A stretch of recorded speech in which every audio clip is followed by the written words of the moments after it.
Hi guys, నేను మీ Naruto Reddy. చాలా రోజుల తర్వాత వీడియో చేయాలనిపించింది. అది కూడా 'జుజుత్సు కైసెన్' ఎపిసోడ్ 4 పైన. అది కూడా మన మాకీ పైన. సో, ఇవాళ మనం మాకీ తన ఫ్యామిలీ మొత్తం జెనిన్ క్లాన్‌ని మొత్తం ఎందుకు చంపాలనుకుందో డీటెయిల్‌గా మాట్లాడుకుందాం. అండ్ వాళ్ళ నాన్న తనని ఎందుకు చంపాలనుకున్నాడో కూడా డీటెయిల్‌గా మాట్లాడేసుకుందాం. కల్లింగేమ్ ఆర్క్. కల్లింగేమ్ స్టార్ట్ అయ్యాక జుజుత్సు స్టూడెంట్స్ అందరికీ ఒక్కొక్క రోల్ ఇచ్చారు. ఒక్కొక్కరిగా చూస్తే యూటా రోల్ ఏంటంటే వెంటనే కల్లింగేమ్‌లో జాయిన్ అయ్యి అక్కడ ఏం జరుగుతుందో ఇన్ఫర్మేషన్ గ్యాదర్ చేయాలి. గుర్తుపెట్టుకోండి, మెగుమి వాళ్ళ సిస్టర్ కూడా జాయిన్ అవుతుంది. సో, యూటా అర్లీగా వెళ్ళడం వల్ల పాయింట్స్ గ్యాదర్ చేసి మెగుమికి హెల్ప్ చేయొచ్చు. ఇంకా యూజీ అండ్ మెగుమి విషయానికి వస్తే వాళ్ళ పని కొత్త అలైస్ ని రిక్రూట్ చేసుకోవడం. వాళ్ళు ఎవరిని వెతుకుతున్నారంటే అకారి. తను suspended third year student. Season 3 episode 3 లో యూటా చెప్తాడు అకారి తనకంటే స్ట్రాంగ్ అవ్వచ్చని, కానీ అందరూ దీన్ని నమ్మరు. అది వేరే విషయం. అండ్ నెక్స్ట్ వచ్చేస్తే జెనిన్ పాలిటిక్స్. ఫైనల్లీ మాకీ రోల్ చాలా సింపుల్. జెనిన్ క్లాన్ దగ్గర ఉన్న కర్సర్ టూల్స్ తీసుకొని రావాలి. ఇది మన మాకీకి వచ్చిన రోల్. ఇక్కడే పాలిటిక్స్ స్టార్ట్ అవుతాయి. మెగుమీకే ఎక్కువ పవర్ ఉంటుంది. ఎందుకంటే సీజన్ 3 స్టార్టింగ్ లోనే మెగుమిని క్లాన్ హెడ్ గా అనౌన్స్ చేస్తారు. అంటే clan money, tools, assets Megumi కంట్రోల్లోనే ఉంటాయి.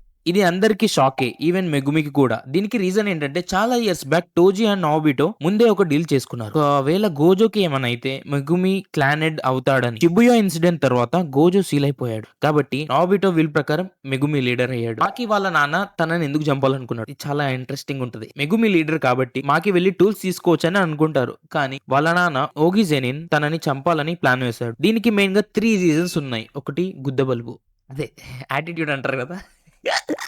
ఓగి జెనిన్‌కి ఎప్పుడో ఒక ఫ్రస్ట్రేషన్ ఉండేది. వాళ్ళ బ్రదర్స్ అందరూ క్లానెడ్ అయ్యారు, తను అవ్వలేదు అని. యెస్, మన 'బాహుబలిలో' బిజ్జలు దేవాలేక ఇంకోటి బ్లేమింగ్ ద క్లిడ్స్. మాకీ అండ్ మైకీ చాలా తక్కువ కర్సిడ్ ఎనర్జీ ఉందని చెప్పి వాళ్ళని బ్లేమ్ చేసి వాళ్ళని చాలా నీచంగా చూసేవాళ్ళు. ఓగి జెనిన్ ఏమనుకున్నాడంటే తను నాబిటో అంత స్ట్రాంగే, కానీ తన పిల్లలు టెరిబుల్ గా ఉన్నారు. అసలు పనికిరారు. వాళ్ళ కర్సిడ్ ఎనర్జీ లేదు. కాబట్టి తన రెప్యుటేషన్ పోయి తనకి లీడర్ పోస్ట్ రాలేదు అని కోపం. ప్రీవియస్లీ మనకి మాంగా వచ్చేటప్పుడు గేగే అకుటామి కూడా కన్ఫర్మ్ చేశారు.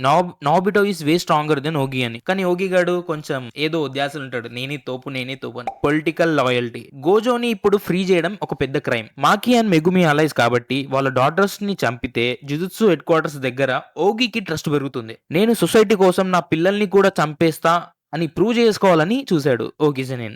My sacrifice. ఇది చాలా బాధాకరమైన పార్ట్. మాకి ఎందుకని అందరిని చంపేసింది. సింపుల్. జెనిన్ క్లాన్ ఎప్పుడు ఉమెన్ ని చాలా నీచంగా చూశారు. మాకి స్ట్రాంగ్ గా ఈ జెనిన్ క్లాన్ ని మార్చేద్దామని అనుకుంది. కానీ ఓగి జెనిన్ వాళ్ళు ఉన్నంత వరకు అది ఇంపాసిబుల్ అని రియలైజేషన్ కి వచ్చింది. ఎపిసోడ్ లో మనం చూస్తాం ఓగి జెనిన్ తన ఇద్దరు డాటర్స్ ని కొట్టి స్పిరిట్స్ ఉన్న రూమ్ లో పడేస్తాడు. టోజీకి కూడా చిన్నప్పుడు ఇదే జరిగింది. ఇక్కడ మై తన సిస్టర్ కోసం సాక్రిఫైస్ చేస్తుంది. మాకీ అండ్ మై దగ్గర సేమ్ కర్స్డ్ ఎనర్జీ ఉంటది.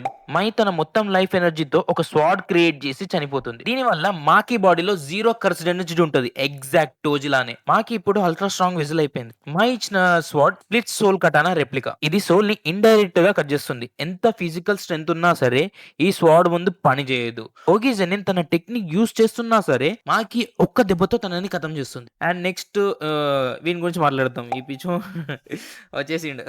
అందరికంటే పెద్ద విక్టిమ్ నహోయా. వాడు తన ప్రొజెక్షన్ సాసరీతో చాలా బిల్డప్ ఇస్తాడు. 1 సెకండ్ ని 24 ఫ్రేమ్స్ గా డివైడ్ చేసి స్పీడ్ గా మూవ్ అవ్వడం వాడి టెక్నిక్. కానీ మాకి అప్గ్రేడెడ్ బాడీ ఆ ఫ్రేమ్స్ ని కూడా చూడగలదు. యూజీ కూడా డీకోడ్ చేయలేని టెక్నిక్ ని మాకి చూసి నహోయాని దిబిడి ఒక్కడే దెబ్బకి నేల గర్జిస్తుంది.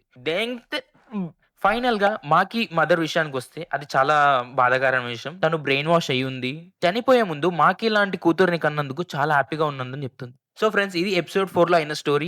వీడియో నచ్చితే లైక్ అండ్ షేర్ చేయండి. నెక్స్ట్ ఏ వీడియో చేయాలో కామెంట్ చేయండి. ఇక నుండి నేను కన్సిస్టెన్సీగా వీడియోస్ చేయడానికి ట్రై చేస్తా. ఈ వీడియోకి ఒక 100 లైక్లైనా ఇస్తే చాలా బాగుంటుంది.